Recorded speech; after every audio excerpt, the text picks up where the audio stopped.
"They're going to kill us," Josh cried. I watched them move forward in silence. Josh and I had backed up to the window. I looked around the dark room for an escape route, but there was nowhere to run. "Karen, you seem so nice," I said. The words just tumbled out. I hadn't thought before I said them. Her eyes glowed a little brighter. "I was nice," she said in a glum monotone, "until I moved here." "We were all nice," George Carpenter said in the same low monotone. "But now, we're dead." You can't scare me, not with the basement of botany. Maybe a sentient dummy calling all creeps. Boo dudes, welcome to Calling All Creeps. Hello.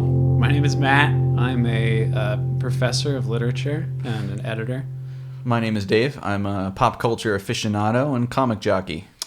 And this is our official Goosebumps, non-official, we didn't get permission, but this is our official. I mean, we're officially doing it. We are, and you know what? I think that's enough. I think we got R.L. Stein's mole stamp of approval. Sure, Just right on your forehead. If we tweeted at him, he would give his blessing. He seems pretty generous. He does. So we're doing this because we have a mutual love for Goosebumps books, and this is going to be an earnest look at the Goosebumps books as 30-somethings. We loved the series when we were kids, and now we're going to sort of turn a critical eye to the books and talk about why they're really stupid and funny, but also why they're really good, because they are really good. And it's kind of like anything else now. I feel like 90s nostalgia has hit so hard. Thanks, BuzzFeed. But this is something where I think most of our parents were just really excited that we wanted to read something. But yeah, this really founded my love of horror, my love of even art, looking at the cover of the books, and made me want to write. And also made me write a little weirder, which we can talk about. I know we'll talk about themes written and just strange things that he does that makes a kid's novel a kid's novel. So, and also, that I think that's, if you do any sort of general quick search about R.L. Stine and Goosebumps, one of the first things that comes up as to his MO. Silly photos. His silly photos. He's always got a funny little face. Yeah. There's that. And he would say famously that Goosebump books don't have morals. They're just meant just like I as live fodder. my life. No rules. No morals. Just dead kids. He wanted to kill as many kids as possible. Yeah. It's like what you can't do in real life, you can do in books. He's like, why doesn't anyone realize this yet? So they're just for readability. He just wanted to get kids to read. So just what you were saying so before. Nice. Yeah, and it worked. It's great. It worked out. So, Dave, you have something to share about R.L. Stine. Oh, so Matt, well, I think the most impressive thing is talking about your collection that you were reading from the Matt Ryan Private Library. So as it is. So you have every single original Goosebumps book that you're reading from. I do. So when I was a kid, I got 1 through, I don't know, 59 or something like that. So it was incomplete. Oof. There are a few that I was missing that I got recently. Werewolf Skin was one of them. Do they smell like kids?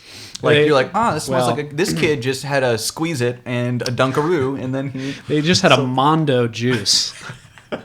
I put a note into the seller if it's from like eBay or what's the other one? Etsy, and I say this better smell like kids. That's usually what I do when I buy small overalls from adults. But yeah, so you're going to be reading from the original stock. Yeah, I got it right here. am. Other than a few vintage ones that I picked up, or not really vintage, they call it like the Classics edition, where they reprint with the original covers, which are gorgeous, by the way. They're nice. They're not Jacobus, though, right? They're not original. Not the ones I have, Jacobus. but I'm saying the covers of the original, gorgeous, and they reprinted those. Who's actually a local New Jersey guy. That's where we're from, by the way. Which is awesome. Just shout out to him for coaching my cousin's Pee Wee football team. Did he do that? He did.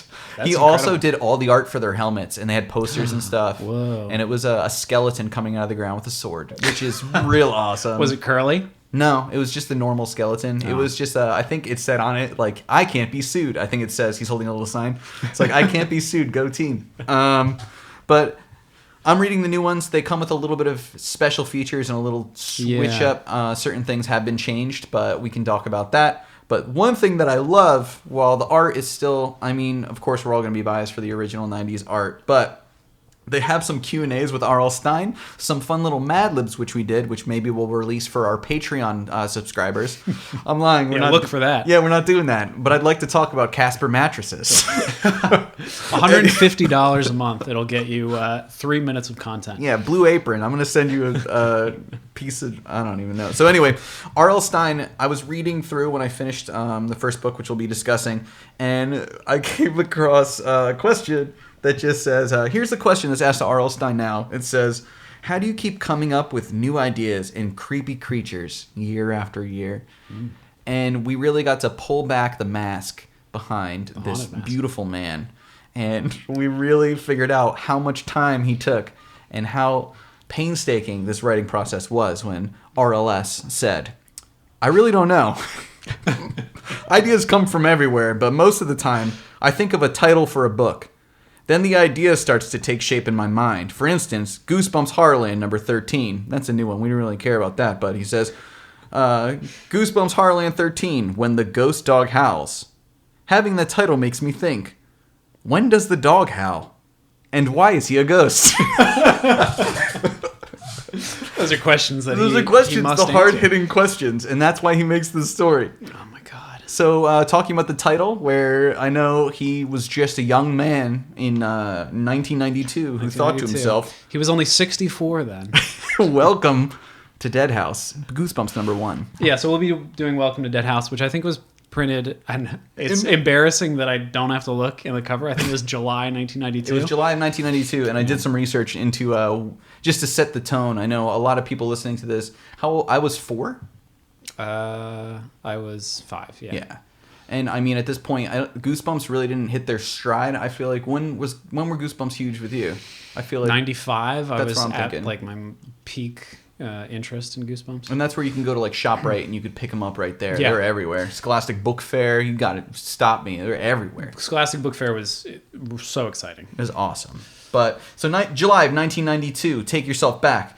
Top movies at that time: Batman Returns for the second week, Ooh. A League of Their Own, and Honey, I Blew Up the Kids. Now, is that the sequel? Or That's the sequel. The kids were small, now they're big. Mm-hmm. Biggest thing is the top song. Usually, top song is every week they give you a top song. Top of the charts for all of July, Baby Got Back, Sir Mix-a-Lot.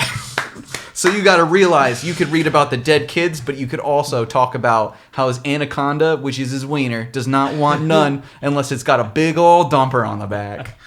Also, Bill Clinton accepted the Democratic nomination. Aw, because of Baby Got Back. Of course. He was just like, dude, I love asses and I love dead kids. Let's do this. What a cool jazz man. And that's July of 1992.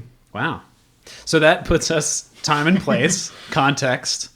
We were both 4 and 5 listening to Baby Got Back, watching Batman Returns. Don't do side bends or sit-ups because your bum will disappear.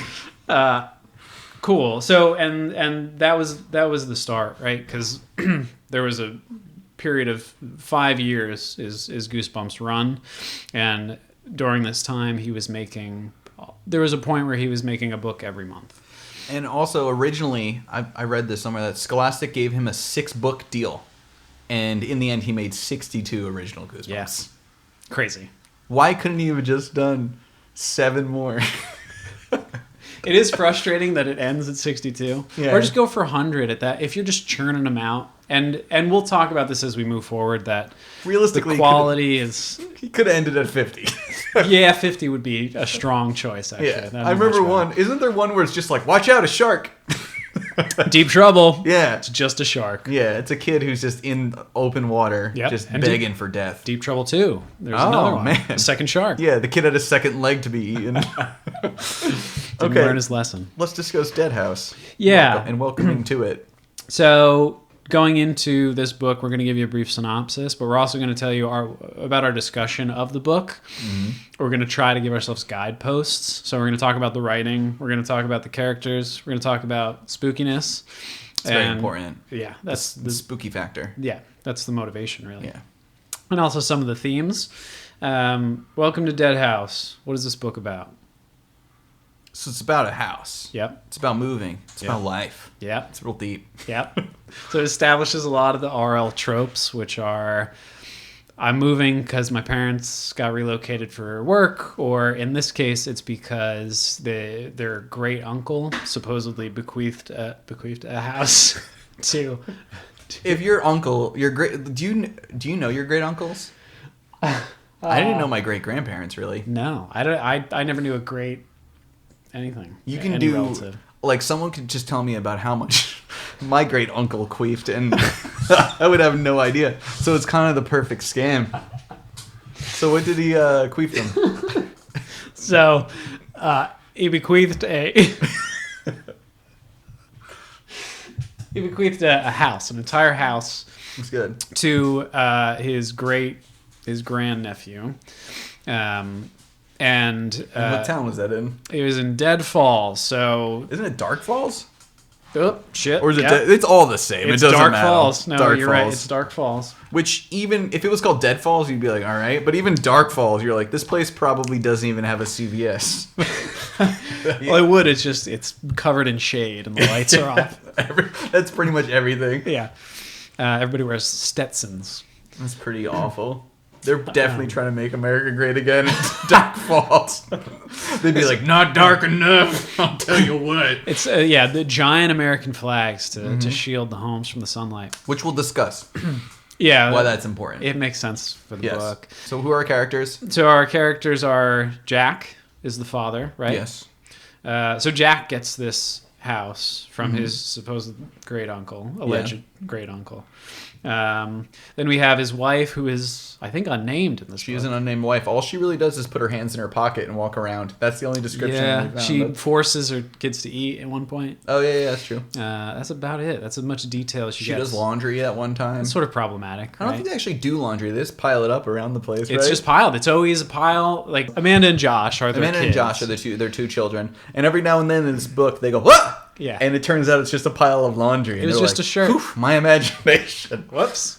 Before the internet, all you had was imagination. Well, 1992. That's right. What could they do but be scared by clothes? AOL keyword clothes. So they go to this house, right? Because they get a free house. Free house.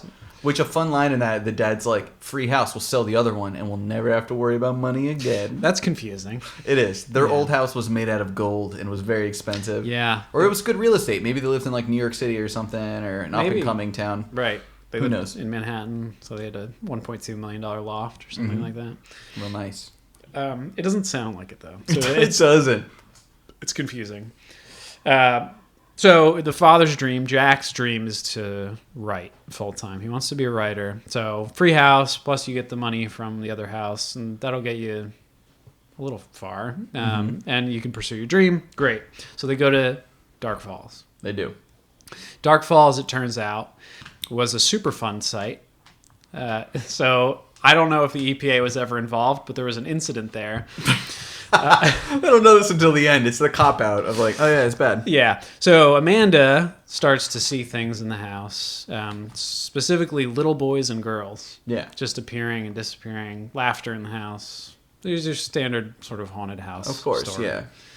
yeah. Josh, not as much. Then later they sort of get on the same page. Yeah, they have a dog constantly running away. Dog doesn't feel anybody in the town, doesn't feel the house. The dog knows. Dog's name is Petey, too, which... Yeah, it's a person's name. That's fun. Yeah, but it's PD. I always wonder if they were like, this dog's a Pete. It's a Peter. It's a Peter. This dog's definitely a Peter. But Peter, the dog, doesn't feel it. No, he's not into it. He's acting all wonky from the start. But they don't really see that as a sign. We learn about Mr. Dawes. Mr. Dawes is the real estate agent. Yeah. It's a little weird that Mr. Dawes also, he's like, yeah, I'm new here. And I'm like, I feel like you can't just show up at a town and be like, all right, I'm selling everything. Also, let me tell you everything about the town. It's a little off. He also wears a weird hat, and he looks handsome, but I don't know. We'll discuss him. But yeah. Mr. Dawes sells them the house. They get the house. Things are weird. Things are off. Their dog keeps escaping. They meet some kids. The kids are real strange. The kids try to murder them. Yeah, they surround them in a circle. But then Mr. Dawes shows up, and he's like, what you kids doing around here? Murdering each other? Yeah, and they're like, we wasn't doing nothing, Mr. Dawes. Gosh. And things are happening in the house. At one point, her blinds are flying at her at night, and she thinks the window's open. They're not. Yeah. It's a lot of curtain talk. There's a lot of curtain talking. Then they figure out, mom and dad go to a party. This is kind of like the biggest point. Yeah. And they stay home. Or where do they go for a walk. They come back. They try to stay home. They go to, the neighbors reach out and they say, hey, we're having a get together. They want to be neighborly, the parents. So they go over to their neighbor's house. The kids try to stay home and, just go to sleep. And, the sister's a little older. I think she's about 13. Josh is 11. It's 11, yeah. So they're self-sufficient-ish enough for an evening. Especially in the 90s. I mean, they're coming from the 80s That's where true. they would just, throw a piece of meat on the ground and just be like, good luck. Yeah, who gives a shit? Yeah, right? kids were just getting murdered left and right in the 80s. Doesn't matter. A point I was going to bring up was, speaking of this, Josh's dad and Amanda's dad... When Josh goes missing in chapter 2, he doesn't give a shit. He really doesn't. He's like, whatever, we'll find him. Yeah. We're moving. It's the worst thing one can do. He's more nervous about the moving truck than he is about his dog. And I'm like, well, I mean, the dog runs away. That's fine. Then his son goes missing and he's just like, moving truck. God, we'll deal with it later. We could always make another son. We'll donate all of his clothes when they get here. But they need to get here first. Yeah, we have piles of clothes. Yeah. All over the house. All of his street sharks will just sell. I think 92 is too early. Okay, but... That's fine. They go, they come back, and then they realize Josh, for some reason, has this epiphany that the dog's going to the graveyard. Because that's where they found the dog before, in a graveyard. Yeah. So they're still home alone at this point, and they can't sleep. Their parents are at this party, and they decide, Josh decides he wants to look for the dog who had previously gone missing, and thinks he's going to be in the graveyard. Petey's going to be in the graveyard because Petey was drawn to the graveyard at one point when they went on a walk. Yeah. So why wouldn't he be there? Of course. And then they get to the graveyard. Also, it's weird to say that. They get to the graveyard, and she's like, wow, it's like they get back from the graveyard at a point. It's 2 a.m. Yes. Which, if I was 13 and 11 and my brother was like, let's go to the graveyard, it's 1. I'd be like, are you fucking kidding me? Yeah, I'd rather kill myself. But what do they find in the graveyard? In the graveyard, they find a boy they had met previously in the week. Ray, my boy Ray. My boy Ray. Really doesn't want them to go to the graveyard. He's not about the graveyard. He sneaks up on them. He's like, don't go to that graveyard. Yeah. You're not going to like what you find He doesn't there. like the flashlight. Josh has a halogen flashlight, which they make a point of bragging about. Did you have one in the 90s? Yeah, I did have actually a few flashlights it's weird what you're proud of when you're single digits and you're like, this flashlight fucking rocks. Yeah, I never, I'd get a flashlight and I'd be like, this halogen? And he'd be like, no. I'd be like, I don't want it. Don't waste my time, Don't waste my time. I'm kind of a Josh deep down. I want that not halogen getting out of flashlight. bed for a regular flashlight. I need 8D batteries for this motherfucker. It's a sun in my hand. Give me those Rayovacs. Yeah. So they got the flashlight. Ray doesn't like it. That's significant because he's a ghoul. We don't know that yet. We don't know that yet, but here it is. In the graveyard, they find all the friends that they made that week. That tried to kill them earlier. That tried to kill them. Turns out they're dead because they literally trip over their gravestones. Yeah. And they say, holy shit, this is Karen Somerset. Look, it has to be her because the age range is 11 or whatever. And they're like, well, maybe it's her mom who is the same age. And her mom's and not 13? Like, well, no, they're 13. Yeah, that's a real messed up shit. The mom was 9 and had a baby. Yeah. So they do that, and then they halogen poor old Ray. Yeah. And then he dies a horrific death and melts in front of them. Which we'll get into. Then they're running, and then Mr. Dawes... Oh, no. Yeah, they escape, and they get home, and Mr. Dawes shows up. Mr. Dawes is there, and Pulls he's up like... in his car. Kids, oh my God, I was just at the party with your parents. Everybody surrounded us in a circle. And they're like, that shit happened to us! Whoa! In the playground! So they relate to one another. Mr. Dawes says, I'm your ticket out of here, let's go. I have your parents in a safe space. And then he says the safe space is like a hole in the cemetery. It's like this amphitheater that's in the ground. With a shitty tree over it. Which is the shade. They keep talking about how shitty the tree is all through it. And it's like, if there's a gun in the first act. Yeah. So if there's a shitty tree anywhere in an R.L. Stein novel, that's get ready. Yeah. So obviously Mr. Dawes is in on it. He's also a ghoul. He's a dead man. Well, you don't know this until... I thought this was very clever. In the beginning of the book, he's like, my name is Compton Dawes. And they're like, huh, Compton, a family name? And he's like, nah, just me. No one in my family's ever been named Compton. It happens to be the only person named Compton in my entire family. Yeah. He puts on his Stetson, then he drives away in his car, and then their dad steals it for some reason, because R.L. Stein, we'll discuss that later. So they find Compton's gravestone. Everybody in the town is dead, right? Yeah. So it was, there was a accident where A plastic accident. yeah, like some melted plastic got wafted in the air. If a condom ever breaks, I call it a plastic accident. Somebody broke a condom and 30,000 people died. Like yellow gas went in the air and they all died. Which also, this doesn't make sense in the book. I don't know if this is too early but if everybody in the town died, then how are there graves of them? Right. I was wondering that. This is They were like, well, we're dead. I better bury myself. Yeah, that's one of those things where it's, you just say, that's not important spooky right now. And you move on. But they escape Mr. Dawes. So they're, as I like to say, they're straight out of Compton. Yeah. They escape Mr. Dawes. Mr. Dawes says, fuck this, I don't have time for this. I'm trying to kill your parents.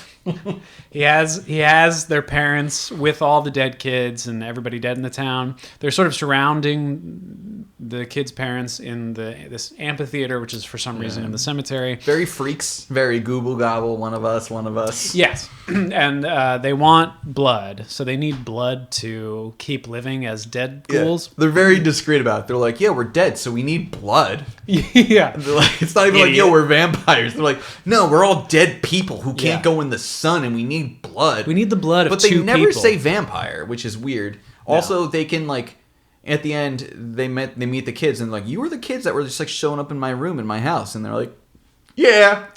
And they're like, oh, all right, cool. It's glad that we established that. Yeah, we established that. Thank you for showing up and watching me sleep.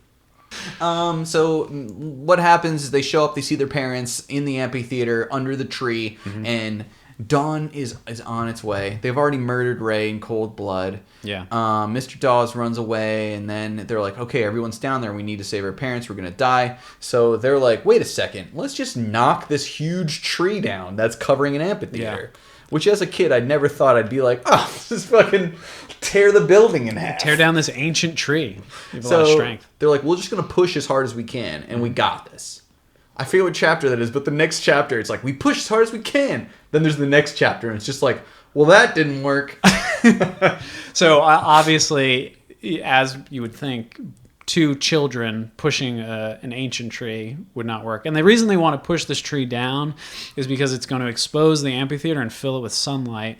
And as indicated by our conversation about the halogen flashlight, these dead folks don't like light. So belated fall for the tree, fills the amphitheater with sunlight. Everybody melts. Right, and it's a horrific scene. People are like grabbing each other's skin and they're melting and they're dying. And their clothes, I thought it was an important detail, their clothes disappear with their bodies. Which is weird because when they killed Ray, his clothes, he's just a pile of clothes. Yeah, right. No consistency. R.L. Stein was just like really fascinated by clothes on this one. He loved it. Which means Ray was wearing real clothes, but the other people were wearing ghost clothes. They were painted, right? They were like... it's like, you ever see there was Times like Square? Yeah. It's just like all that they was left were pasties on the ground. Like you could tell everybody was fucking naked. Like just like Dawes' dick was hanging out. Yeah. But nipple pasties and dong sleeves as far as the eye can see. But they were just polite. They're like, "What if this is what this guy likes to do?" That's not a zipper. Those are clearly labia, but you're a ghost and that's fine. I am 13. I'm going to think about this, but we murdered a kid, so let's go. We're changed. So they run back home. Dad's like, fuck it. I know we moved stuff. Get in the car. We're leaving. For some reason. Understandable. For some reason, Amanda's like, no. Yeah, Amanda. So they get out of this predicament, and Amanda wants to stay to stare at the house. Yeah. And she loses sense of time. She's getting so nostalgic. She's like, I don't know how long I was there. I wanted to stare at the house and say goodbye. It's like, I want to remember the moment I killed a town. This is her triumphant, where she's like, I am the destroyer of worlds. Let me make sure. Dark Falls is now Amanda Falls. Eat my 13-year-old dick. She's the hero of this book. But then she decides to leave. She does. She lets the trauma really sink in. Because people show up. Yes, people show up, and there is no warning. There is It's so fun. people show up to move into the house. They say so. The cycle is repeating itself, Yeah. and these people, you assume they got a letter from a ghost and said move into this free house, and they say, "Oh, look at this house," and Amanda says, "Oh, I used to live here." But Yeah, because all the kids, there's a theme where every kid she meets says, "Oh, I used to live in your house." yeah. And she's like, "Huh? They probably didn't say that." There's a lot of like just writing over what someone says. Like in this book, I wouldn't be Yeah. surprised if someone's like, "I'm gonna fucking kill you," and then she's just like, "My imagination's crazy." I couldn't have heard that. So this Could family I? moves in, and they're going through the same scam that almost killed her and her family. And she was like, "I don't know, a ghost town's gotta eat. Here's your blood." And then as she leaves, she believes she sees Mr. Dawes at the steps. Yeah. But that doesn't make sense because didn't they break his skull open at one point? Yeah, it hit a gravestone with a sickening plop or whatever. Yeah. Right. Are we? Well, that's the whole plot. So where are we on to next? That's the whole plot. Yeah, That's it. So they leave Dark Falls and don't bother to save this family who is you think is in danger. But that's the twist, right? And that's what the newest movie with Jack Black, sort of dug into. Is Did you see it all? Yeah. Did you see the movie? I half watched it. In the beginning, I was just like, "Oh, that girl's dead the whole time." And then, like near the end, I came back and she was Sure. like, "But I'm a ghost," and I was like, "I knew it." Well, the girl She was written by R.L. Stein. yeah. R.L. Stein's like, "Well, I don't have any kids to read my books that like my shit." Yeah. Which R.L. Stein does have kids, but they probably were like, "Dad, your books suck." He's like, "We'll write a kid that likes them, and also has a dog that runs away. Then they'll respect me." R.L. Stein said his kids have never read. I think he just has a son, and his son has never read his books, and his son is in his 30s. Which is crazy because his son's actually illiterate. It's very sad. His son can't read. Yeah. I mean, that's why. No, we're just joking. Though. I didn't That's wanna messed up. shout We him don't out. want to talk bad about him. He's blind, and they don't make any Goosebumps in Braille because Except for the title. Well, yeah, the title's embossed. That's Yeah. why. Yeah. So the kid just rubs the embossed title, and he goes, "Ooh, Yeah. it's creepy." So that's why he never read it because he's a blind kid. That's why he knows who his dad is. He feels all the moles. Anywho, so in the movie is actually good. I mean, it's okay. Well, here's the thing. We're going to be doing a riff track or something of that. Or maybe even a live viewing if enough of you listen to this. We're going to figure something dope out to do with but that. there's little nods to the. I mean, obviously the movie's made about and after the books, but there are nods to the original series throughout. Like the girl's dead because she's the girl next door. Yeah. There's a lot of little Yeah. moments that shout out the original books, which is pretty cool. But in that movie, Jack Black, who is R.L. Stein, says there are 3 parts to a Goosebumps book or a book, and he says it's the beginning, the middle, which is insane and stupid, and the twist is the last thing. So every one of these books ends with a quote unquote twist, right? It's always like. Yeah. It's like this. It's We like were somebody dead the else whole moving time. into the house. Yeah. Yeah. It's the very last line is like, oh shit, it's starting again. So that's sort of to be expected. Nice. Also, I wanted to say before we dive into this, recently, R.L. Stein tweeted about this book. So somebody asked him, "What's the scariest book you've written?" in his opinion, and he said it was this book. Welcome Well, to this is Dead. also known as, from Googling it, the goriest book he's done. Well, yeah, right. It's brutal. We'll talk about those brutal Shit, man. scenes. There's certain things he does that, like, this is the R.L. Stein. This is a young R.L. Stein. He had a chip on his shoulder. Yeah. Like, if any R.L. Stein from any of these books was the most Bruce Willis, it's this one.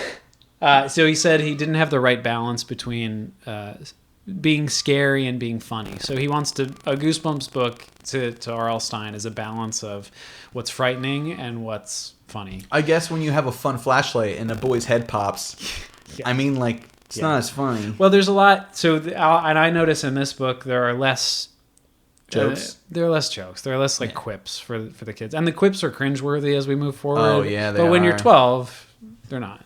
It's just like I have a sarcastic friend, and you know, and that's His name is RLS. RLS. My boy rolls. Yeah, little rolls. And we want to say that going into these books, they're kids' books, so we're not going to be like weird and pedantic about it. We're just going to approach them, you know, genuinely. Where this is genuine. I actually took a class that was children's literature. Oh, yeah. Yeah, and then I got to read some cool stuff, but they never let me read Goosebumps, so that was a bullshit class. Yeah, well, that's like, the horror genre sometimes is shown that way. I know for my master's thesis, I wasn't allowed to use Stephen King for what I wanted to Master talk of about. what? I will fight them. I'm just kidding. Anywho, so let's get moving. Yeah, so we're going to talk about the writing, the characters, spookiness, themes, generally. We're going to try to use those as guideposts to rein us in. Cool. Yeah. So let's talk about the writing. I want to say, off the bat, so a few good things. First, the description of the house, chapter 1, page 1, is pretty good. And I'm going to tell you what I'm talking about, right? So Amanda is talking. The whole book is Amanda's POV. She says on page 1, "It's so dark, I thought, studying it from the street. The whole house was covered in darkness, as if it were hiding in the shadows of the gnarled old trees that bent over it. She talks about the dead brown leaves that blanketed the yard. Our sneakers crunched over them as we trudged up the gravel driveway." So there are little specifics peppered in and like sensory detail. The other thing, too, that I thought was cool about the leaves, and one thing, too, as we know that all of these people that live in this town will burst into goo and skin. Their skin literally falls. Like, there's Viscera. They tear their skin off their face if sun hits them. So Yeah. it's... With the language, too, there's a lot of times he talks about shade, but he really just kind of peppers it in a way that doesn't make you think, like, oh, shade again, something's going to happen with the shade. Yeah, he does a good job with that. Not being... I mean, it's repetitive, but it's purposeful repetition. It is, and it's good. Yeah. And I mean, the cool thing, too, I liked about the leaves is that he talks about school not starting and everything, and it feels like, I don't know, where did you think this took place? Like in what part of the country? Yeah. No, or time. I thought it was like late summer. Me too. I thought it was about like the time August. right now. So it's to the point where they're talking about the leaves and things like that that makes it odd. August, September, because they talk about the school hasn't started yet. They go to the school and they're like, Yeah. no one's here yet. It hasn't really started, and no one's in the town. And it's very humid. It's hot out, but and they're opening the window to air it out because the painters were in, and there's no breeze. So there's a lot of little details that I like, and then also I like stuff that I thought was funny. But now I realize, like, he gives you the writer's description, then he gives you the kid's description. Mm-hmm. So, like, Amanda thinks about the house, and she says, this is a quote from page 1. She says, "This house is creepy," I thought unhappily. Right. Which is the culmination, I think, of all that good description. So there's all this good description, and this is a Stein thing where he can write really well, and then he'll fucking ruin it. Yeah, which he ruins completely, and this is the whole point. I think the first maybe 3 chapters of the book is completely encapsulated in this line by Josh. Young Josh says, "This house is old and ugly, and I hate it." That is page 5. He knows how he feels. He knows how he feels. Also, Josh, fuck Josh. Fuck Josh. That's something that we'll talk about when we talk about characters. We'll get to the fuck Josh section soon. Yeah, there's a lot of fuck Josh moments. Not even necessarily from me, but from people in the book. His own family resents him so much. Everybody hates Josh. Yeah. I mean, it's a rough age. Yeah. Another good piece of writing, I think, is the first time Amanda is spooked is 10 pages in. So on page 10 is when she first sees a flash of something which she thinks is a kid. She'll periodically throughout the book be like, oh, I see a boy in the house. I see a girl in the house. Hear giggling, that sort of thing. So classic spooky house stuff. And at the bottom of page 10, Dave and I have different books, so I think it's page 11 for the new books. I don't know what they added to make it a different page. It's so weird. They just made it. They raised the point size from 24 to 26. I think. Listen, RLS, if you're listening to this, you got to send us the answers. Make the point size bigger. I want 72. Point me in the right direction. Yeah. And I want chiller font. Jokerman for me. I don't know what you're doing with this sans serif bullshit.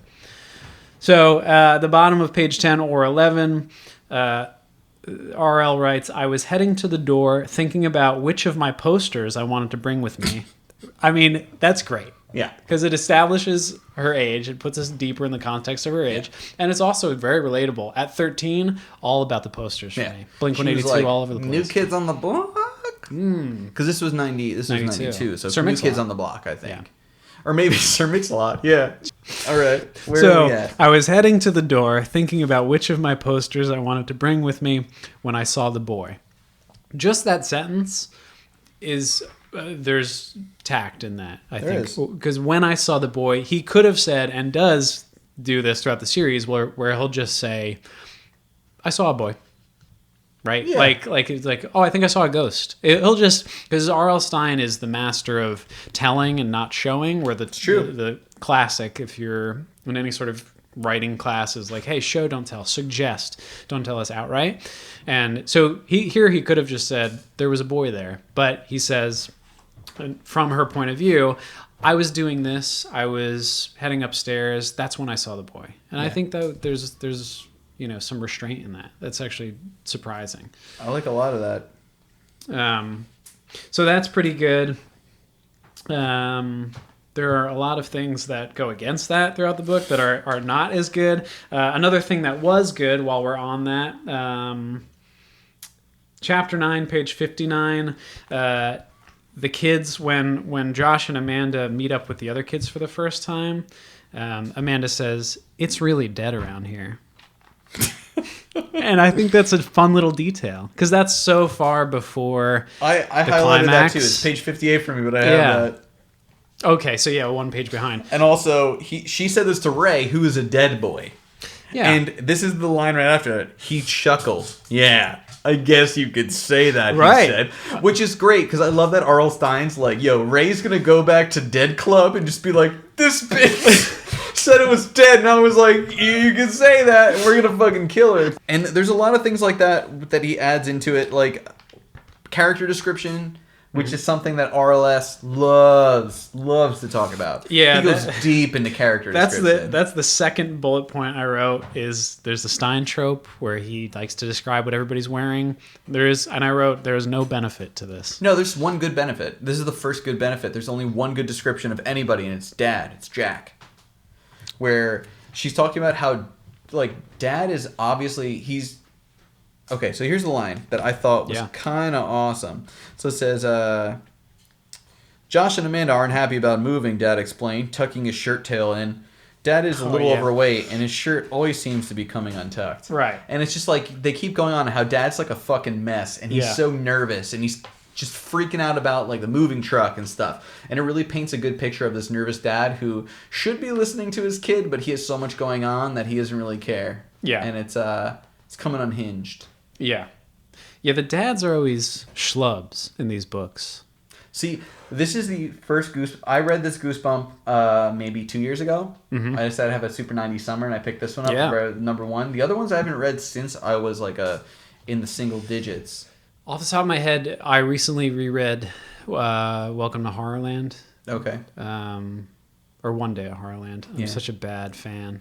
You know what? Should we end the podcast? End it? Just like all together. Yeah, I hate everything. This is our first and last episode? That's it. Okay. All right. It's bye. Bye. Boo dudes. Bye. Bye. Okay. So we're back. Yeah, we would never New leave podcast. This one's all about Ramona Rigby. Super Fudge Cast. Wait, she was on... Amelia Bedelia Has Her Period, the podcast. I remember Amelia Bedelia baked a sponge into a sponge cake, and that was like the whole story. Was she the one who had her period? I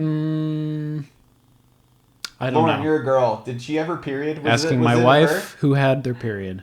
She does not know. She doesn't know? She probably never had a period then. Thanks for nothing. Yeah, thanks a lot. Anyway, back to Goosebumps, because I never know about periods. Yeah, so a few more good things I want to say about... Speaking of blood, monster blood. Ooh, 2 episodes away. A few more good things before we move on to... The not so good. The errors. I mean, it's fine. Like we said, these are kids' books. It's fine. But... the good things are, so chapter 13, page doesn't matter, but I'm just going to say it out loud because it helps me. Page 92, just a sentence that I thought was pretty good. Ray, when they find out that Ray is a ghoul, he says, "I'm sorry, you weren't supposed to find out yet," he said, his voice floating low and heavy on the stifling night air. I like that. I just think that's nice. I'm always so having read now at this point about 10 of these books again as a 31-year-old. I think when a line is good, I think we should acknowledge it's real good because it is amplified by the fact that like a lot of it's for kids. So and the it's written lines that way. and the storytelling mean a lot because there's certain themes that I found that like this book is written in the POV of a big sister. And it's to the point where Josh, God damn it, Josh. You have a page. What did you write in your page about Josh? I wrote, in parentheses, I wrote, fuck Josh. Okay. The top, a whole header of a list on my page says, what the fuck is Josh's problem? Josh likes the bus? What the fuck? Yeah, it literally says that. I said, Josh shits on the house, misses bus rides.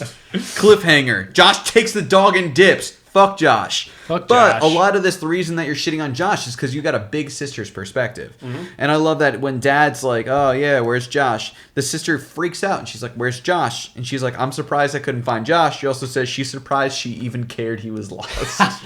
You burnt Josh. You burnt Josh. So I think a lot of the language between her and Josh and being like, ugh, classic little brother, I feel like really sets the scene and to the point where they team up to murder that boy later. It means a lot. And another theme with that in the language is fear of moving. And the whole idea of this book is if you look at it more like a full story, it's really, you can see it as just a fear of going to a new school, moving to a new town, leaving everything behind. She talks about her one friend whose name is unimportant, who she's going to send a letter to later. And about everything she's left.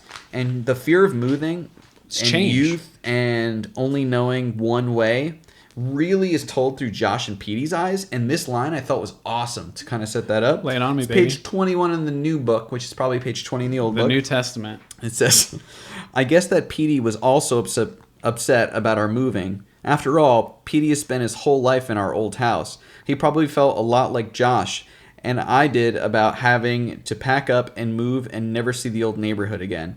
And he says, Josh wanted to run away from the whole idea, and so did Petey. Yeah. And it's pretty cool, where she's like, why did they run away? It's like, maybe this is all new to them. They never knew anything else, and she's kind of taking the big sister role. Yeah. You may not have told it because I read it like I was in first grade, which brings me back. But it's interesting.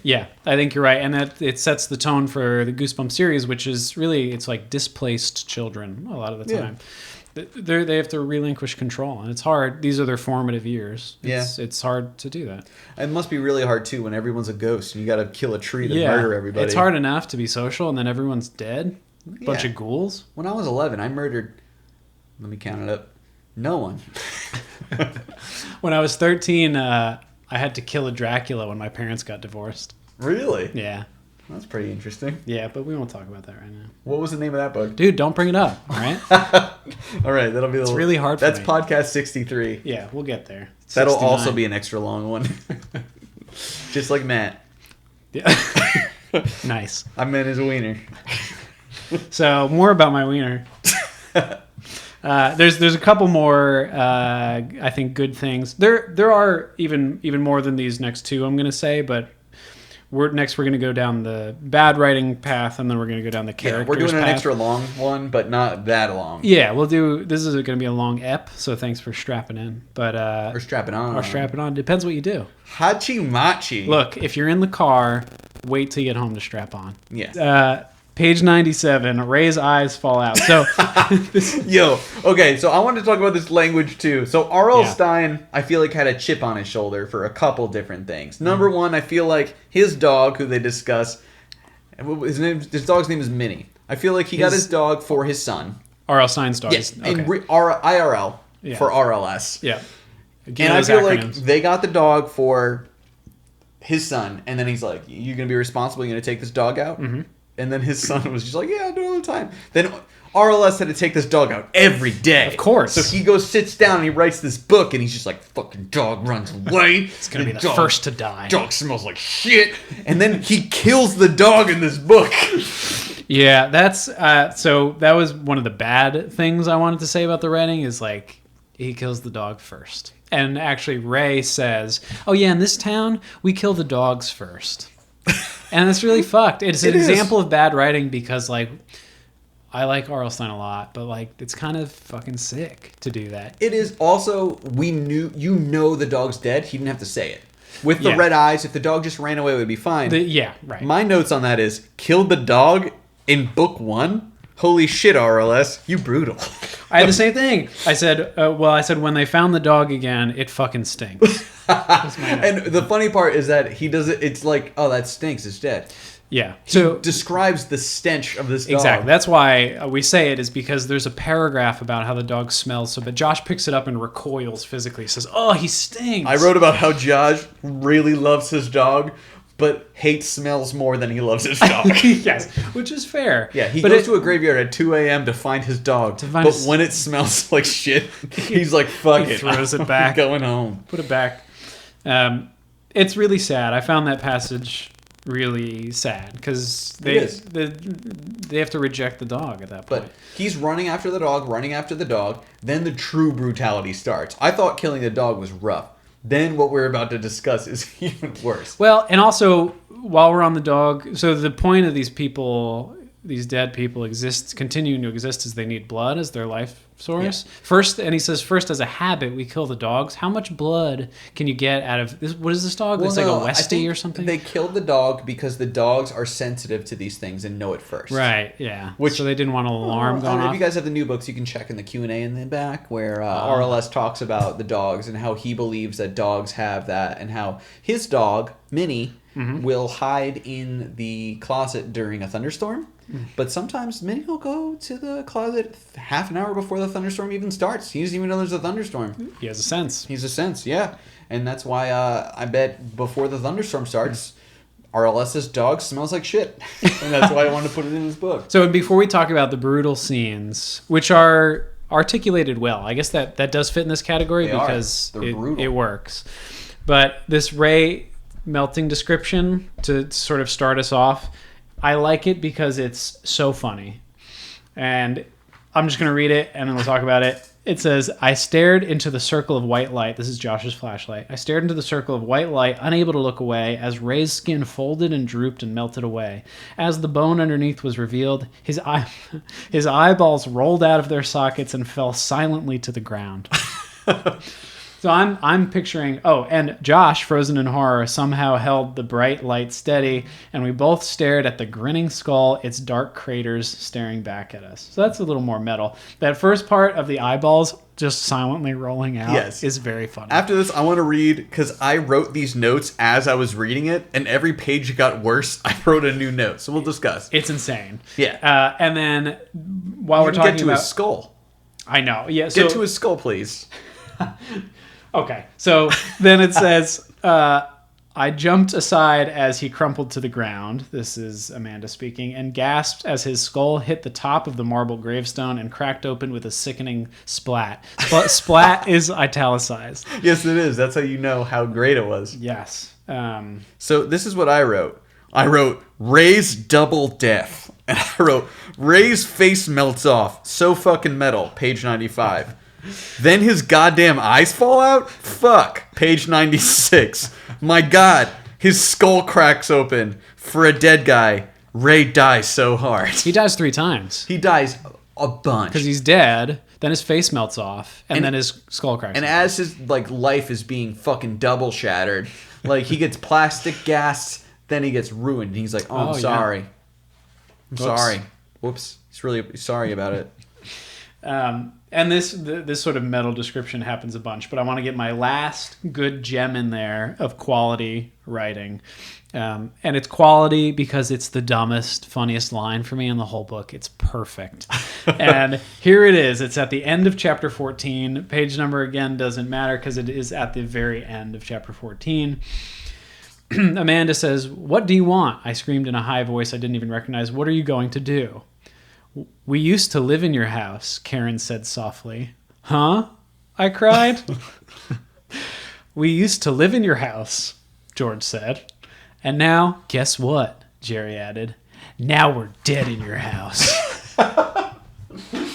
And "now we're dead in your house" is italicized. Yeah, that was pretty great. So bad stuff. Let's talk about the bad stuff. There are certain things, usually with descriptions of characters, he does a really good job to the point where it's like He had 6 buttons on his shirt. It's too and thorough. he had a belt. His Yeah. belt was brown, which was strange because he had black pants. Yep.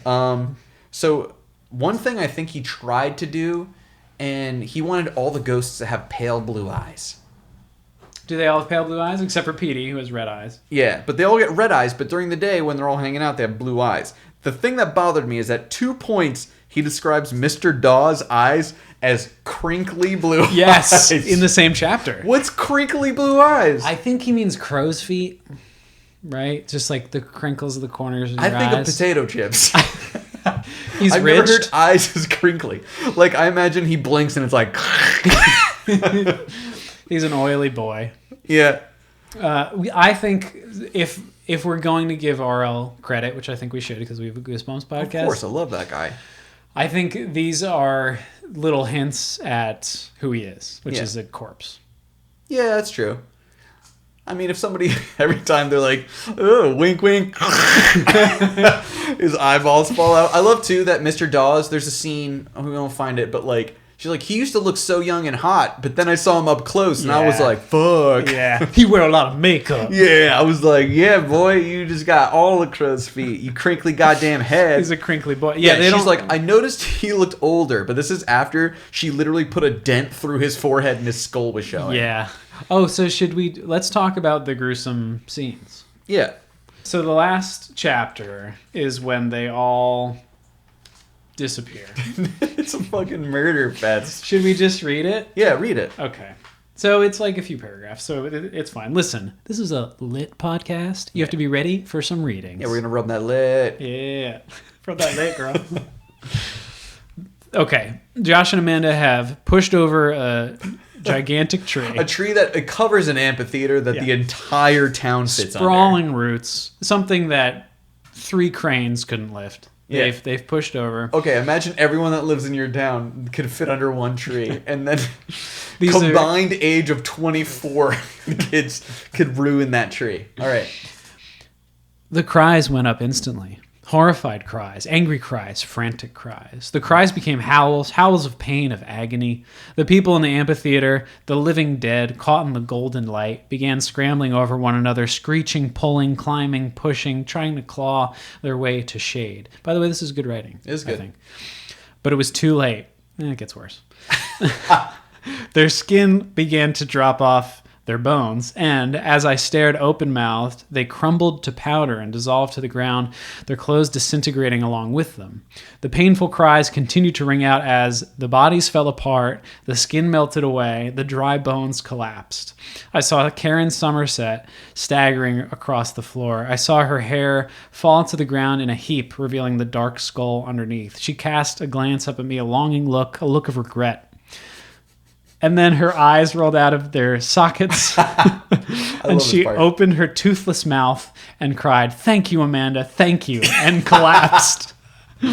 So when I first read that, I was like, oh shit. But now that I'm reading it, I like to imagine she was like real sarcastic. She was like, yeah, thanks Amanda. Thanks, Amanda. Thanks. Now, My entire town is dead. You killed all my friends. I have to die again. So one thing that's funny about her toothless smile is something I noticed after I realized that Karen was a ghost, is that she had braces. Right. Yeah. So that's the worst eternal sentence. Ghosts need braces. Yeah. Well, you got to look good for all the other ghosts. Yeah. Imagine how pissed she was. That's probably why she said thanks. She's like, even as a ghost, I'm wearing these braces and you made my teeth fall out. This also goes back to a dream that Amanda has in early, I think like chapter 3, chapter 4. This is important. Where she has a dream that they're all sitting around the table, her whole family, and all their faces like fall off and they're skeletons, and they're eating bones. Yeah, so I wrote this, actually, I guess the description of the people melting too. This is all under spookiness. I just wrote the bone dream. Bone dream. I've had a few of those. Yeah, I usually just dream I'm eating bones too. Yeah. Which is kind of funny because, I mean, naive kids, if you're a skeleton, you're not going to eat bones. No. Yeah, that's not great sustenance. Yeah. That's like, she's thinking skeletons like xylophone skeletons, like where they walk out and it's like a boop, like, which isn't as scary. But that dream goes away. That's something where it alludes to later in the story, and it doesn't really have any legs. Just kind of like, It's just a spooky thing to happen. yeah, her house, she has these creepy blinds that they talk about a lot early on, and then she just kind of disregards after a point, and then the whole story disregards them. There's no reason why her blinds are moving other than it's creepy. Yeah, these are isolated, just spooky events to have something. It's like a jump scare. She's crazy and like really nervous about it, but then it happens one night, and she's like, "Huh, imagination." There's so many things that are just her imagination. She's always trying to rationalize. Actually, one of the I have this under spookiness, but now that we're on this, she is trying to rationalize, and this you were talking about this story being told from her POV and her perspective, and her maturity shows. Actually, I'll read the passage because I think it's an example of good writing, but it's also just her always trying to rationalize what she's seeing and what she's hearing. And she said, Karen, not Karen, what's her name? Amanda. Amanda is our protagonist. And she goes upstairs because she's spooked. She thinks she saw another kid up there.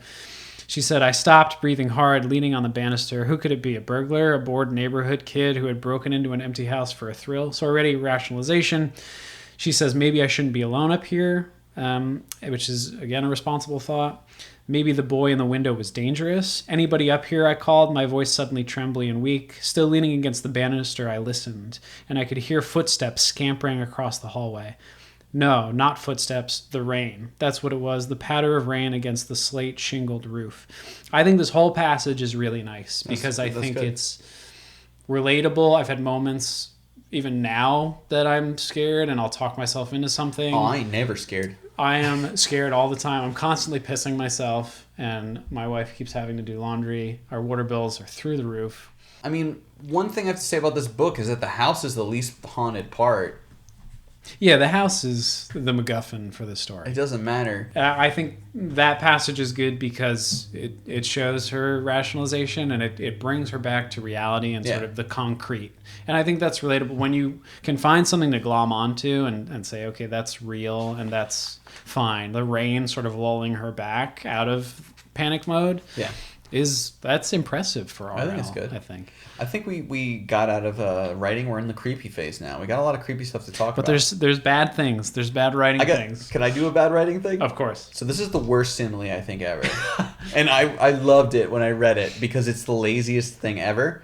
And I mean, like, listen, RLs, you got 6 books to write. You got 1 a month. I understand. We get it. I understand. Yeah. You didn't have text-to-speech back then. You're writing this on your goddamn Alpha Smart. Yeah. You wrote a title, and you needed to come up with a 130-page book. Yeah, why is this house dead? He understands. So this is my favorite / the worst simile ever. It says, "The door, creaking like a door in a movie haunted house. Closed a little more." So he likened the door to a creepier door. Oh, no. I love when it just be like, it's exactly it. He's like, this door was like a scary door. A door, but scary. Yeah. It's just like, this child was like a child from a creepy book written by somebody who wrote it creepier. Yeah. I mean, that's an example. Just say the door was scary. If he was just like, this door, whew, or believe you me, it sure was creepy. Yeah, just the door creaked. Like, we don't need to... The door creaked like a creaky door. Yeah, like nothing. Just say the door creaked. We know what that is, right? R.L. Stine was just like, do you think they know about horror movies? Yeah, this brings us to his over-explanation, which is constant. And I have a few examples of that. So when Amanda is in the cemetery and she finds out that Compton Dawes is also a ghoul, she's so betrayed by this. She doesn't think she's going to escape. She says she couldn't move. It felt like she weighed 500 pounds, right? And why would you assume that? Because she's stricken with fear, right? She thinks it's over and her body gives out. She can't move. And then also, doesn't Ray just get magic powers and fly and choke her like Darth Vader? Yes, and I want to talk about what the kids are if they're zombies versus ghosts. But this / vampires. They all want blood and get killed by sun, but they never are vampires. Right. They're like 3 different things at once. But so she says, I couldn't move, I weighed 500 pounds. And then the next line is she tells us why. She says, This is from fear. Right? Yeah. So I pooped my pants. It wasn't because I ate too much. It's because I'm scared. I was really afraid. And it's RL hits paragraph, hits enter, and this is a new paragraph where it's like, it's because I'm scared. And it's a good example of over explanation. But that's a character thing, but let's talk about it now. What powers do these kids have, and what should they be considered? Because I think ultimately they should be considered ghosts. But they're very vampire. But they're vampiric, and they are like zombies, right? Because they're corporeal, but then they're also not. Yeah, but they look like normal kids, but they also do ghost stuff. But they need blood for no reason other than they do. Yeah. And they died because of plastic, which is weird. And then also there's points where the thing that I thought was very funny is that when they're going to kill them, they'd be like, don't worry, dying doesn't hurt. Like the ones that are trying to be friends with them. They're like, dying doesn't hurt at all. Yeah. And they're like, dying's fine, dying's cool. But remember when the kids were going to kill them and they're holding baseball bats and they're surrounding them and they're like, yo, dying doesn't hurt. We're just going to bash your skull in. Yeah. And then the other part is like the people who say dying doesn't hurt. One of them is Karen, who... Like, I guess dying altogether... I've never died, so I don't know. But, like, if someone shoots me in the face with a shotgun and my head explodes... Yeah. It might not hurt because Karen's eyes fall out of her head, her teeth fall out, and she goes, thanks. Yeah. Like, I guess dying's cool. Well, it's a sweet release for Karen Somerset, the saddest ghost to ever exist. So let's talk about a few of the things that we took issue with. Here's one. Chapter 4... Amanda comes in. She says, man, it really smells like paint because the house was painted Thursday. How the fuck should I know what day it is now in this book? They never say. The exact day of the week is an unnecessary detail. I think you could have just said it smells like it's stifling in here. It smells like paint. It's hot. I don't know what the scale is. For all we know, she could have been like, it smells like paint because they painted on Thursday. Also, it is still Thursday. Yeah, right. It muddies the prose. Yeah. What did you take issue with? I have more. I got a lot. I mean, a lot of stuff we talked about, the crinkly blue eyes. Yeah. I hated that Dad steals Mr. Dawes' car. Yes, talk about this. This is something that Dave brought up. I texted him and I was like, I started the reading. So there's a point when Petey and Josh decide to take their little tour to the graveyard early. Mr. Dawes is like, I know around the town, follow me. And he gets his Stetson out of his car and they all hop in. And then they're driving and they go to the graveyard. They find him. He's like, yeah, the dog ran away. So they get Josh into the car. They throw the dog into the back, who's so comfortable to be running around in the back seat. And this is why I thought about it, because I was like, dogs shedding stuff. I don't know if the dog just dives into your back, like someone else's back seat. That's weird. But then they drop off Mr. Dawes somewhere else. Right, at like the realtor office. Yeah, he's like, well, here's the realtor office. See ya. Yeah. And then they drive away. In that car. I tried to disprove this. It is not possible. It doesn't make any sense. No. Like Mr. Dawes, so the options are they take Mr. Dawes' car. Yeah. Which is what I thought. Or Mr. Dawes drives their car and then is just like, fuck it, I'll Uber, which doesn't exist then. Well, and in the first chapter, Mr. Dawes has a car and the family has a car. Yes. So because we know Mr. Dawes has a car because he gets his hilarious Stetson out of it. Yes. Because we learn that sun will kill you, but if you have a cowboy hat, you have a hat on, no sun can get you. It's this plot hole is embarrassing because they're exposed to sunlight I mean, you're protected by a hat, but it's... My other favorite thing I loved is that they all hide under this tree as the day starts. Yes. Do you know what sucks? If the day started, the entire town is going to have to stay under a tree all day. Right. Well, but apparently not. Like, this is where I'm confused, because you could just wear a hat and escape. Like, should they put on, like, a dark poncho? And then they're good? This is like in Buffy the Vampire Slayer. Spike drives around with, like, a windshield that he's painted black, but for a hole where he can see through. And this is sort of like that. But the sun just goes through the hole. The sun just goes through the hole, but... It works in a way just to sort of advance the plot. Like, the homes are shuttered and stuff like that. But I think there's a special Goosebumps magic. And this is why we love it so much. And I think this falls into that special R.L. Stine magic. Yeah. Where he says, fuck it, they're ghosts. And Yeah. it's to the point where you're like, well, but this. And you'd be like, yeah, but they're ghosts. No one cares. just They don't accept it. exist. They're ghosts. Zombie vampire ghosts. You're 12. Yeah. Fuck off. They're ghosts. I drew a spooky house in the front of this book, and I wrote about a little boy who sucks shit, who murdered another little boy. Fuck off. They're ghosts. That's what R.L. Stein wrote in the back of this book, right? He wrote that. Mm-hmm. He wrote, fuck off. They're ghosts. Yep. That's actually in the tiny white print on the front cover of this book. It says, fuck off, they're ghosts. So what does the little white print actually say on the front? It says, it will just kill you. Does yours have it? No. They got rid of the tiny white print. Yeah, we have a little on the new tagline books. on the OG covers. This one says, it will just kill you. Which is fine. On the back one, it says, there's a crazy font that's red, white, and blue on the back one. Enter at your own risk. I love, too, the Goosebumps on the new cover on the front one. It's the cummiest of cummy white. So it in the Goosebumps, all sort of the Goosebumpsy font there. It's like the original, but it's all white. Yeah, and it's it's very cummier. drippy. Yeah, it's cummier. It's the whitest cummier, the cummiest of cums. How many times do you think we could say "cum" on this podcast about kids? I'll switch books? over to jism, like it's an old book. Will it be like, Tom Sawyer jismed into his hand and fed it to the goddamn fish? I haven't read that book in a while, but I think that happened. That's the choose your own scare ending of this book. Yeah. Okay, so I have a few more examples of bad writing to just blow through, and then we can talk about the characters and a little bit of the spookiness. So, yeah, I had an issue with naming the date, the exact day. A lot of unnecessary exclamations in this book. In chapter 6, Amanda says, again, RL has hit enter here. It's a whole new paragraph. It's a line on its own. She says, what a day! Exclamation point. And it's these are kids' books, so we have to keep that in mind, but I hate it. Another thing I like about that, I wanted to discuss this, about the creepiness, and about Goosebumps, and especially with the new movie. Is this a shared universe? The Goosebumps universe? Between all the characters? Between all the books. Is Dead House happening? Meanwhile, a couple months later in October, I think so.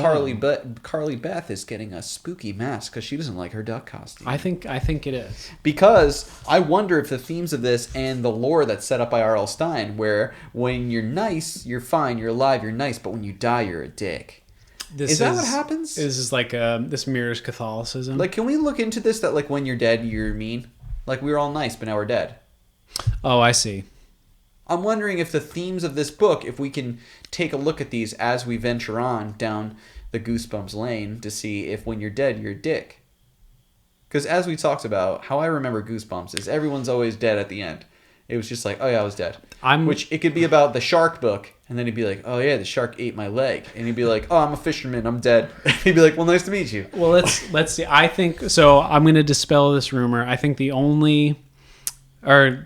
this is one of the conceits that we understand of Goosebumps is they were dead the whole time. But I think that only is The Ghost Next Door. Really? That's the only book where the character was dead the whole time. Or a monster the whole time.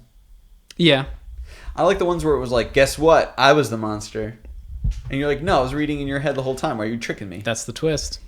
I got a little... So I got a very little of my notes. I think we blew through a lot of this. Okay. So you got some more. I have a few more things. I'm ready to strap in. I got some themes. I got some, inspirations for this book. I got stuff like that I didn't even think of. But let's go. So let's go. So we won't be pedantic on this podcast and try to nitpick things, but they leave their home, the Dead House, with Mr. Dawes around 2 a.m. to go to the cemetery to rescue their parents. Yeah. When they push the tree down, it's sunlight that they're letting in. What's happening here with the time lapse? There's 3 hours to get to the graveyard and to push down the tree. Well, you got to remember, Ray at one point floated in the air. He literally floats in the air off the ground. The thing I liked about this, too, this is before, as we discussed, we read Ray's death. But before that, Ray floats in the air when he's like, I told you weren't supposed to know yet. Floats, force chokes Darth Vader's Amanda. Meanwhile, Josh is just Mr. Beaning around chasing the shitty, stinking dog. And then the only time he looks up is to put he's like, the fuck? Puts the flashlight on floating Ray, who explodes. Yeah. That may have taken a while. Maybe he choked her really softly for like 3 hours. Right. Yeah. And that was something that raised the question of like, who are these, like, what powers do they have? Are they ghosts? Well, Are they I like to zombies? believe, again, the R.L. Stine that we ask, if we were like, he just wrote this and we were his editor, he'd be like, fucking suck my dick. And he'd be like, oh, I'm sorry. I'm sorry, Mr. R.L. He's like, they call me R.L. because I keep it real.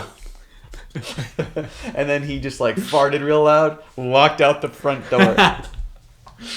It's, those Classic. creepy farts. He said, don't go in the basement. Boing! And walked out. Hey, chapter 9. They find out all these kids lived in their house. Do you think...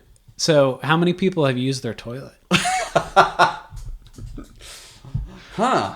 I mean, there's like 10 kids. Well, more importantly, let's go beyond Goosebumps. Do you think about how many people have used your toilet? You have a pretty old apartment. Like, not that it's like old, but like this is like an this is like a established... dead house. Yeah, but it's like a beautiful, established, nice place. Like old architecture. It's really nice. We're sitting here right now drinking beers. Mm-hmm. How many people do you think shit in your toilet? Different people. I've never shit in your toilet, so take me off that list. So, but I'd love to. If you invite me, I'd love to. I think, if I believe the internet, this house was built in 1900. Oh, okay. So I would say 75 people have taken a shit in this house. Is that including guests and people who've lived Yes, here? both. Okay. Guests and people who've lived here. All right.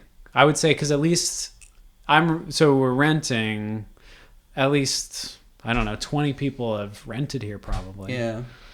See, my house was also built in 1900s, and it's the original part of the house. Mm-hmm. But the toilet looks a little newer. It's not a 100-year-old toilet. Yeah. You got to think about that. The spot where the toilet is. Yeah, the spot where the toilet is. It just has like the ghosts of guys squatting. Yeah, the ghost of diarrhea past. Yeah. Oh man, I wish they made 63 Goosebump. You know that would just be all about Duncan. How I got my runs. Yeah. The ghost dunks at midnight. We're probably at like the 2-hour mark. It's great. Thank you for strapping in for this. Yeah. Page 79, chapter 11. Amanda roasts her brother so hard to the reader, not to him. Josh says something, and Amanda says, dumb question. But not to Josh. Yeah. Let me find it. And I wrote also a parenthetical, fuck Josh. Is this italicized too? Because that's when you know he means it. So it says, Josh had the halogen flashlight on, aimed down at our feet. You ready, he asked? Dumb question. Would I be standing there if I weren't ready? So there's a bit of resentment, I think, between them. One thing I noticed that I thought was pretty cool, R.L. Stine was starting off this huge horror franchise, which he only thought was going to be 6 books, but ended up being this. And he had a really cool nod to The Shining, which I thought was awesome. The dad's name is Jack, which is really cool. Yep. So, I mean, that also tracks.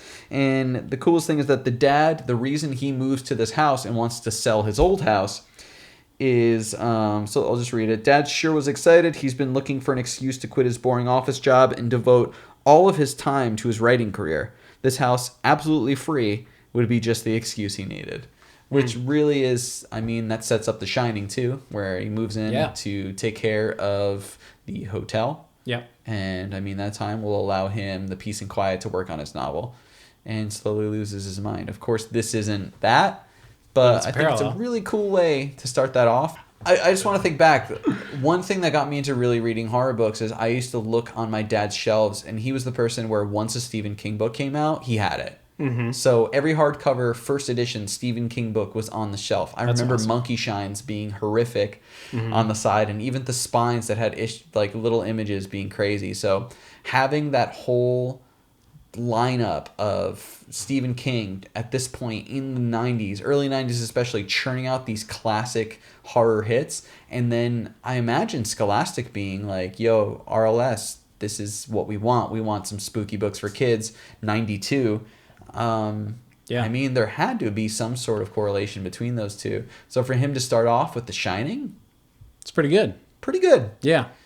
I mean, he's a slob. He's got messy hair. His name is Jack, and he just wants to work on that writing career and forget about everything else. Yeah. High stress, just worried about getting his stuff there, and wants to forget about the office life to work on writing. Yep. Awesome. And some of the spooky moments, like the twin girls in the hotel. Yeah. There are small, spooky girls in the house that Amanda sees constantly. And Josh is a little shit kid, so it works out the same way. There you go. Yeah, same thing. Well, I think this is the best way to kind of transition over Let's do it. how we would like to further end these podcasts. Again, thank you for being here for our inaugural extra long episode.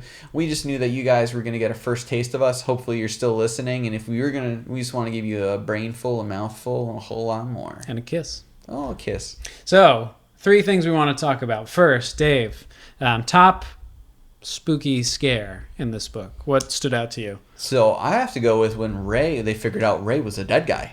Ah, spooky indeed. Yeah, it's like your best friend turns out is a boy. He's a dead boy. Yeah. So this brings me to page 90 if you're reading from the new ones. If anyone's reading along with us, I doubt it. Wow. But if you are, Yeah, then that's amazing. Hats off to you. So this is after they see Ray's gravestone. This is the first person they realize is dead. Yeah. And they say, Ray, I managed to say, looking at the name on the stone, Ray, this one's you. His eyes flared, glowing like dying embers.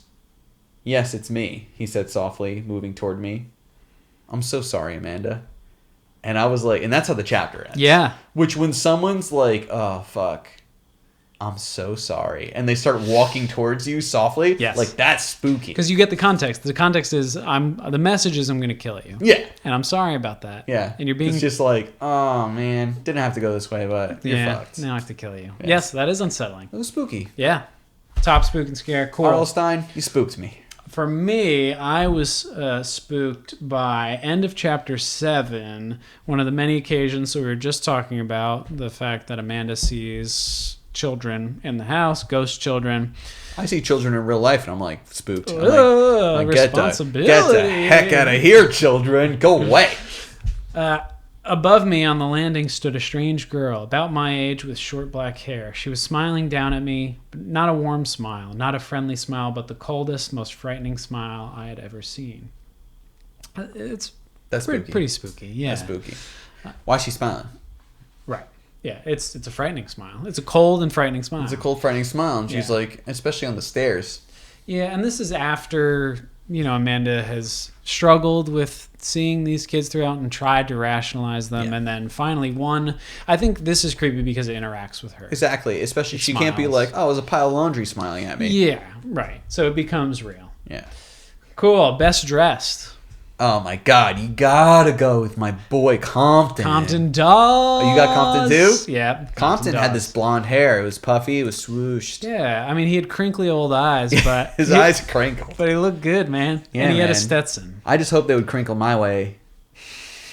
And also, like, Amanda, there's something else I noticed about this book. There's nothing sexual whatsoever, which you expect from a children's book. But Yes. I was reading something about, like, a description of Goosebumps, and they say that they are horror books that completely take out, for the most part, violence and sexuality, making them for kids. And I never thought, like, they'd be like, well, these are for kids because I didn't write about boners. But, like, I don't even think there's a lot of, like, boy-girl, like, oh, the girl that lives next door. But it's never like, I think she's cute and I should kiss her. They cut that out. But there is a point where, like, Amanda's just like, Compton Dawes is a good-looking guy. Yeah. He's a nice guy. He's good-looking. He's a handsome guy. Yeah. But it doesn't really go off the rails in that way where she's just like, I wish he'd crinkle my way. Yeah. But also, she's 13. That's fucked. I don't like that at all. But you're right in that RL has admittedly said that these books operate in a world without consequence, without real consequence that adults have to deal with, like divorce and tragedy and things like that. He claims that nobody's ever died in a Goosebumps book. Which Ray died. I'll refute. Well, this book, they said we were nice, but now we're dead. Right. Well, I don't know. Will they die off screen? No, Ray died on screen. No, yeah, it's Ray's shown. skull exploded. Yeah, he tripped and exploded. We talked his skull. at length about this. Yeah, they're All right. But I guess he'd say they're already dead. I don't know. Alternate title. All right. What would you name this book? You go first. I don't know. Corpse Kids with a Z. Oh, very 90s. Yeah. Well, it's Kids Bop, inspired. Okay. Mine would be How I Murdered Everyone. A Josh story. Ooh, a subtitle. Yeah. It's Nice. a Josh's tale. Yeah. Well, good. Cool. Perfect. I think, what do you think? That'll do it for us. I think that'll do it. That'll do it for our inaug ep. That's right. Thanks for sticking with us. That's what I was going to thank them for. And, We're going to try and do this twice a month. yeah. We're going to be moving through books. Maybe we'll do a little bit of extra in there. We'll have some surprises. As we keep going, we got a whole new way to grow this and give Yeah. you some more surprises, spooks, scares, and fun writing. Yeah. Concrete's still wet, so we appreciate you sticking with us. Yeah, and there's jokes. Remember when I said jizz a bunch? Ah, yeah. We said come a lot for a kids book podcast. Yeah, that's right. I bet there's no other cum in your fucking Ramona Quimby. That's right. Yeah, it's super fudge, not super cum. But it could be. So for Matt, I would just like to say that remember, they were ghosts the whole time. Yeah, and my name is Dave, and fuck your dog. Bye. Bye.